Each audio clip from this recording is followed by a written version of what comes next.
Welcome to the What If You Never Existed channel. Today I'm going to tell you a real story that was shared with me by one of the survivors of that ill-fated expedition to Blackwood Forest in Pennsylvania. The story is so terrifying that it still haunts me to this day. Get comfortable, turn off the lights, and listen carefully. First-person story. My name is Alex Rivera, and what I'm about to tell you happened to me 5 years ago when I was 17. I still wake up in cold sweats, hearing those whispers in my dreams, and I can't forget what I saw in that cursed cave.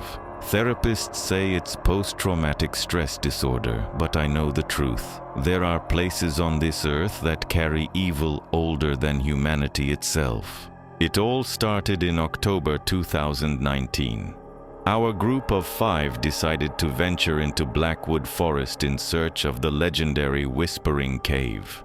Marcus Cole, our self-proclaimed paranormal expert, claimed his uncle had told him about this place since childhood. According to family legend, deep in the forest exists an ancient cave where you can hear the voices of those who vanished in these parts over the past 200 years. Native Americans from the Delaware tribe considered this place both sacred and cursed, calling it the place of hungry spirits. I became interested in this story not out of love for mysticism, but as a future documentarian. I planned to film a movie for a school contest, maybe even submit it to a regional festival. What irony! I thought I was documenting an urban legend, but ended up witnessing a real nightmare. Our group also included Jessica Martinez, a smart but superstitious girl from a Catholic family who constantly crossed herself at the mention of anything supernatural. Emily Chen, a skeptic to the bone, daughter of a physics professor who considered all paranormal phenomena complete nonsense. And Dave Thompson, the star of the school football team, who joined the expedition only because he was in love with Jessica and wanted to impress her with his bravery. We spent 2 weeks preparing.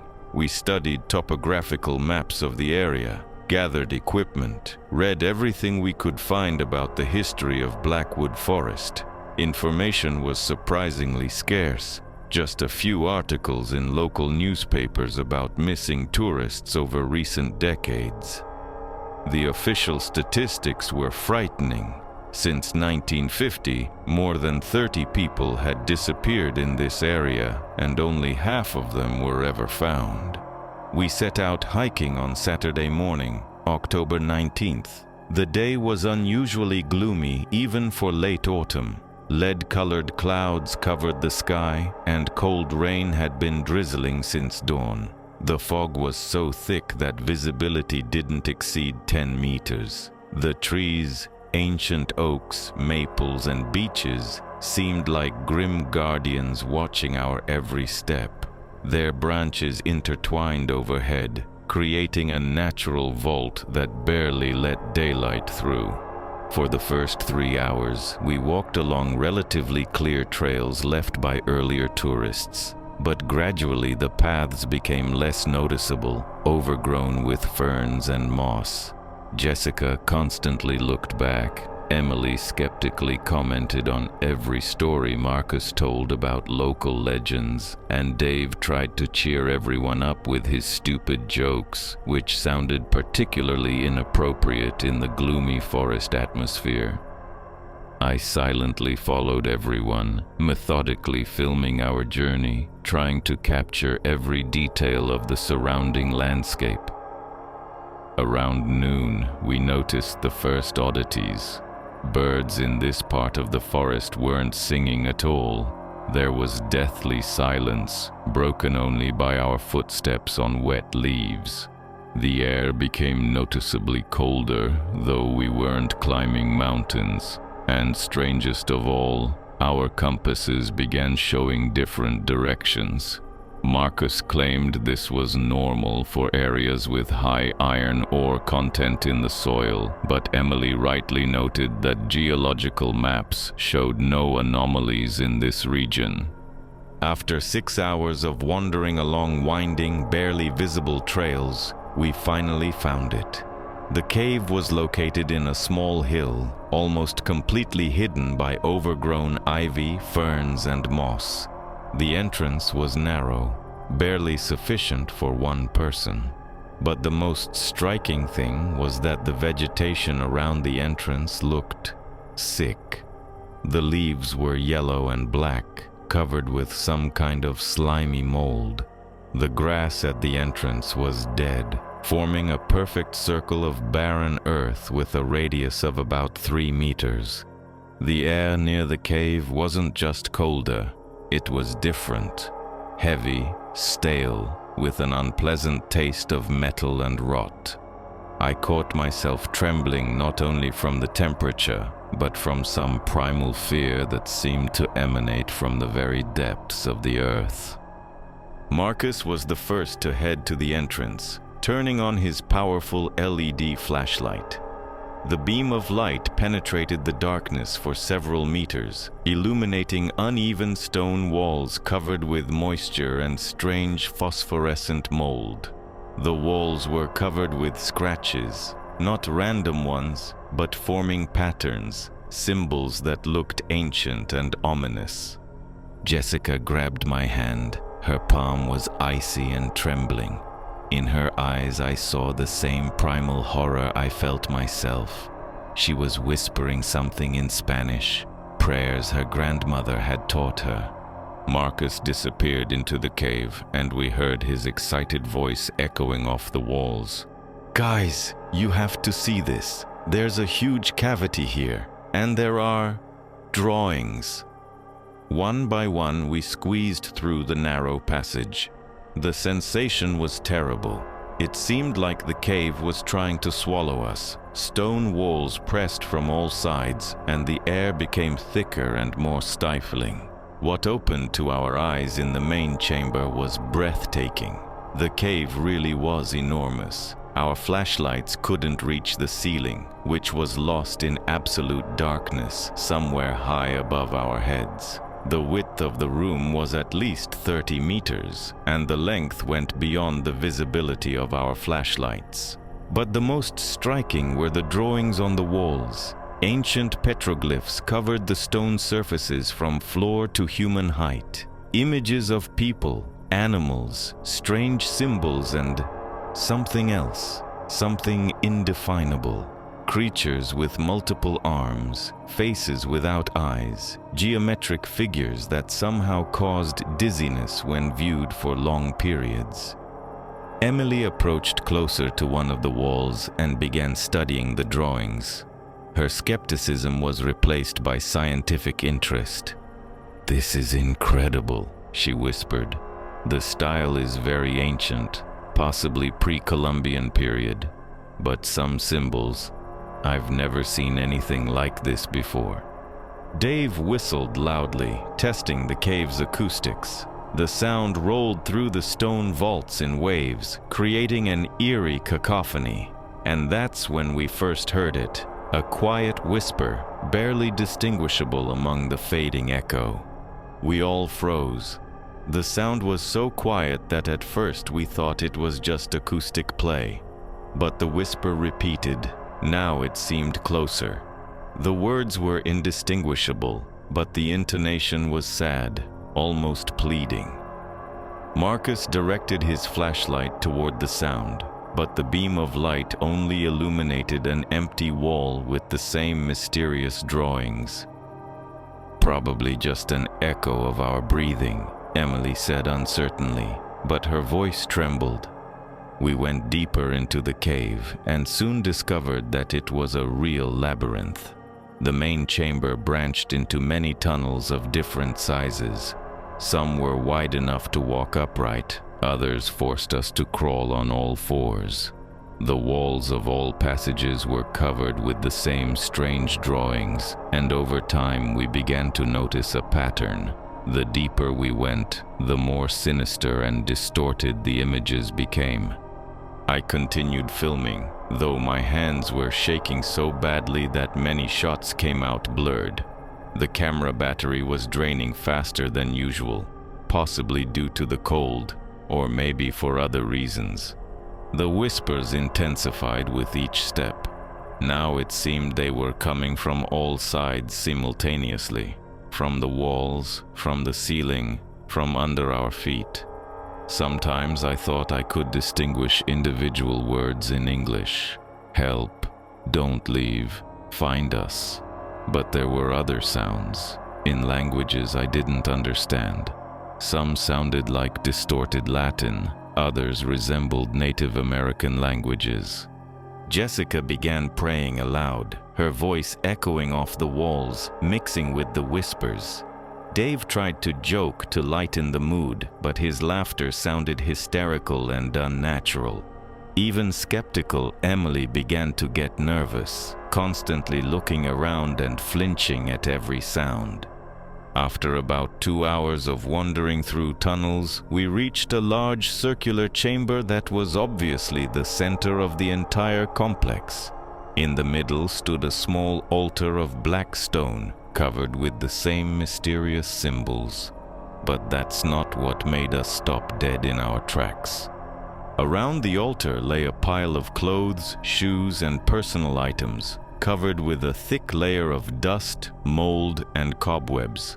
Among them were backpacks, cameras, mobile phones of different generations, wallets, jewelry. Some items looked very old: Victorian-style leather boots, pocket watches, yellowed photographs in metal frames. Others were modern, latest smartphone models, digital cameras, sports clothing from famous brands.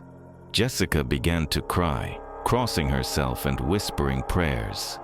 Dave turned pale as a sheet and backed against the wall.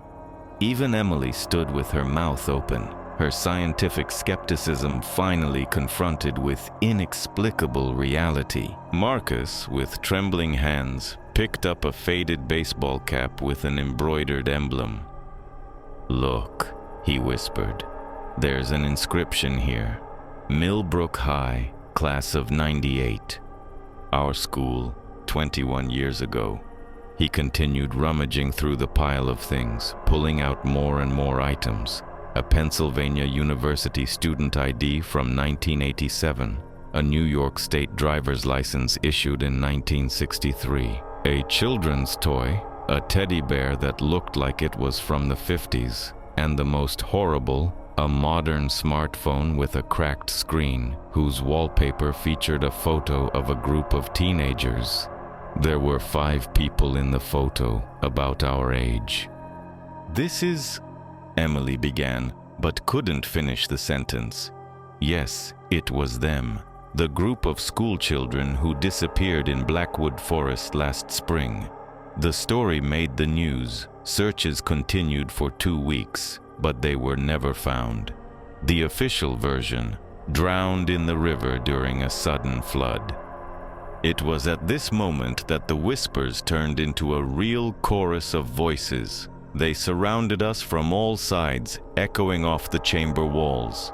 Some sounded young, others old, male and female voices mixed into an eerie symphony of despair and longing. The voices spoke in different languages, from different eras. I heard Victorian English speech, modern American slang, something in German, French, Spanish. But the most terrible thing was that now I could make out the words clearly. "Don't leave. Stay with us. We've been alone so long, so cold, so dark. Join us, forever." The temperature in the cave dropped sharply. Our breath became visible, turning into thick clouds of vapor. The walls began to be covered with frost, which formed bizarre patterns resembling the same symbols from the ancient drawings. Our flashlights began to flicker and go out one by one, batteries dying at incredible speed. In the twilight, illuminated only by Marcus's one remaining flashlight, I saw something that still doesn't let me sleep peacefully at night. Figures. Dozens of transparent, barely distinguishable figures began to materialize from the walls, as if the stone surfaces had turned into thick fog. People of different ages, in clothes from different eras, Victorian dresses, 40s suits, modern jeans and t-shirts. Their faces were pale as parchment, eyes were empty sockets, and mouths open in silent screams of pain and despair. They moved slowly but purposefully, reaching out to us with hands that ended not in fingers, but in something resembling roots or tentacles. With each of their steps, the air became colder, and the whispers louder and more insistent. "Run!" I screamed, and we rushed to the exit from the chamber. But the cave had changed. The passages we had come through disappeared or turned into dead ends. The walls seemed to have shifted, forming new corridors leading nowhere. We ran randomly through winding tunnels, stumbling in almost complete darkness. The last flashlight finally went out, and we were surrounded by absolute crushing darkness. The voices didn't lag behind. They followed us, becoming louder, more aggressive. Threats, curses in unknown languages, inhuman sounds that made blood freeze in veins mixed with the pleading whispers. Somewhere in the labyrinth of stone corridors, I heard Jessica's scream, prolonged, full of horror, which abruptly cut off. Then Dave disappeared. His voice echoed through the tunnels and fell silent forever. Emily vanished next. Her last words were logical even in the moment of death. "This is impossible. This can't be real." Only Marcus and I remained. We held hands, trying not to lose each other in the darkness. But the ghosts surrounded us in a tight ring. Their icy touches burned the skin, leaving long scratches. Marcus couldn't stand it. He broke free from my grip and ran somewhere forward, shouting something about finding an exit. His voice echoed off the walls, becoming quieter and quieter until it fell silent completely. I was left alone in absolute darkness, with hundreds of voices of the dead that surrounded me from all sides. Now they weren't just whispering, they were telling stories. Each ghost shared their death story, and these tales were so detailed and horrible that I covered my ears, trying not to hear. A little girl from the 19th century told how she got lost in the cave while playing with friends and died of hunger and thirst after a week of wandering through tunnels. A Civil War soldier told how he hid in the cave from pursuers but couldn't find the exit and went mad from loneliness before dying. A group of students from the 60s described how voices lured them here, promising to show ancient Indian treasures. They all died in this cave. They all remained here forever, their souls chained to this place by some ancient force that feeds on human lives and suffering. And now they wanted me to join them, forever. Icy hands touched my face, neck, arms.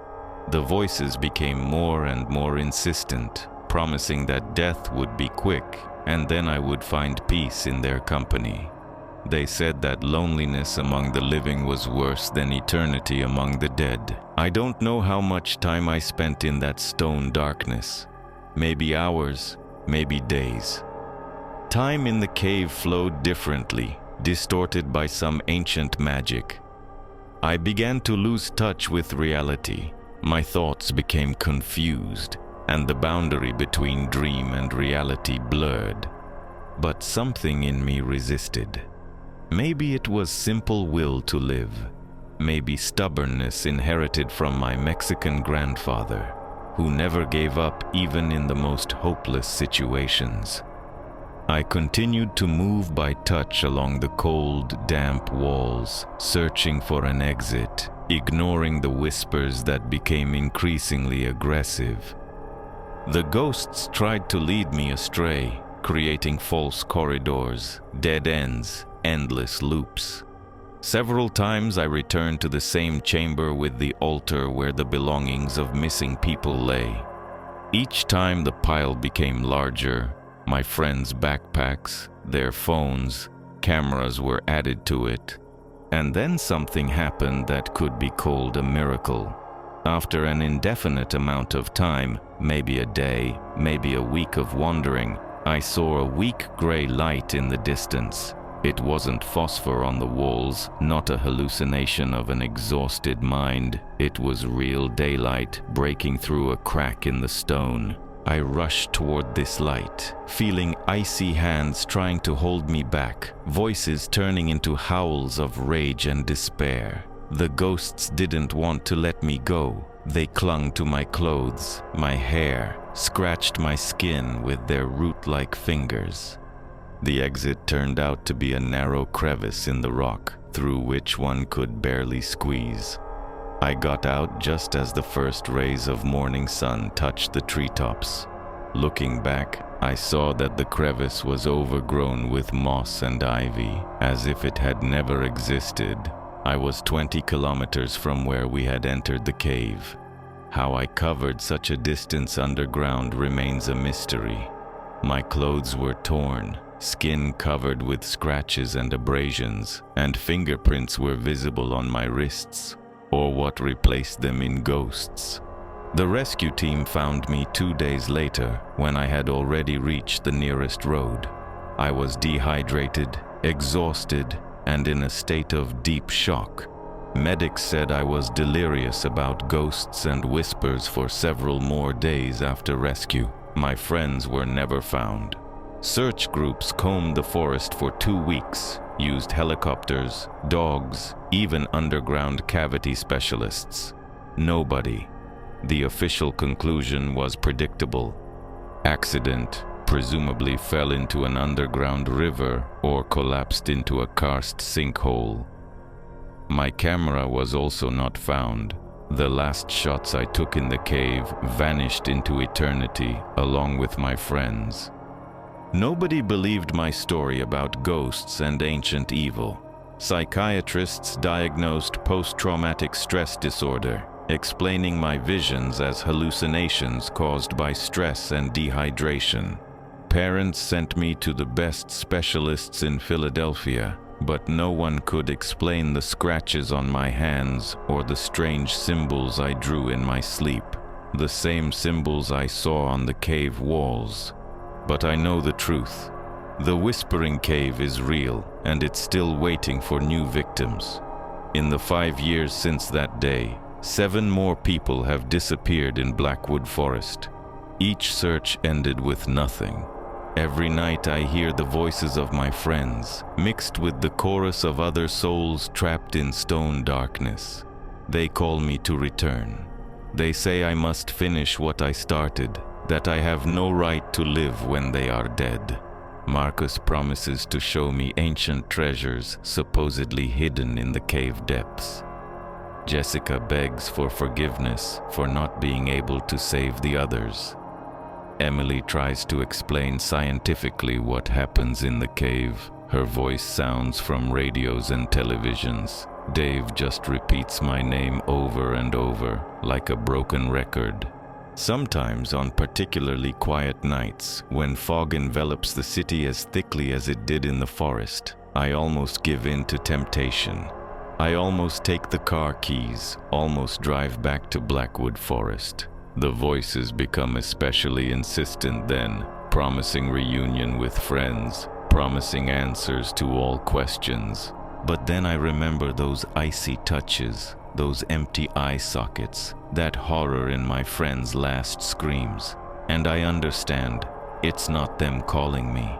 It's that ancient evil living in the cave, using their voices as bait for new victims. I left Millbrook right after graduating high school, enrolled in college in California, but distance doesn't help. The voices follow me everywhere. Now I live in Los Angeles, work as a video operator at a TV studio, but every day I think about that cave. Recently I began collecting information about similar places across the country. It turned out that the Whispering Cave isn't unique. There are dozens of similar places. Caves where people disappear without a trace, where locals tell stories about voices of the dead. Perhaps it's some ancient curse left by the first inhabitants of these lands. Or maybe there are places on Earth where reality works by different laws. I plan to return, not to join the chorus of the dead. No, I want to find a way to free their souls. Over these 5 years, I've studied many sources about ancient rituals, places of power, how to break curses that bind spirits to the material world. Maybe it's madness. Maybe I just can't accept the loss of friends and am looking for a way to atone for my guilt for surviving when they didn't. But every night, listening to their voices, I know they suffer. They are imprisoned in that stone darkness against their will, their souls used as bait for new victims. Among the materials I studied, I found mentions that such places can be cleansed if you find the source of the curse and destroy it. Usually it's some artifact, ancient altar, or burial that serves as an anchor for dark energy. I remember that black stone altar in the central chamber. Perhaps it's what keeps the souls trapped. If it's destroyed, I know it sounds like a suicide plan. But I can't live on knowing that my friends are imprisoned in eternal torment and other people continue to disappear in that forest. Each new victim is another voice in the chorus, another soul chained to the cursed place. In a month, on the anniversary of our expedition, I'll return to Blackwood Forest. This time, I'll be ready. I have a plan, special equipment, and possibly the last chance to correct my mistake. If you ever hear about a young Mexican named Alex Rivera being found dead in Pennsylvania, know I tried. And if the voices in that cave suddenly fall silent forever, it means I succeeded. And if not, then my voice will simply join the others. This story was told to me by Alex Rivera 3 weeks ago when he contacted me via email. He sent many documents, photos of scratches on his hands, medical reports, newspaper clippings about people missing in Blackwood Forest. Yesterday, I received the last letter from Alex. It contained only one line: "Going there today. If I don't return, tell everyone the truth." I tried to contact him, but the phone doesn't answer. Pennsylvania police confirmed that a young man matching Alex's description was spotted at a gas station near Blackwood Forest the night before last. No one has seen him since. The search operation began this morning, but honestly, I don't think they'll find him. Some places on this earth take people forever, and perhaps it's better to stay away from them. If you ever find yourself in Pennsylvania forests and hear a quiet whisper calling you into the depths, run. Don't look back, don't listen, just run. That's all for today, friends. Thank you for listening to What If You Never Existed? See you in the next episode. If, of course, we'll all still exist.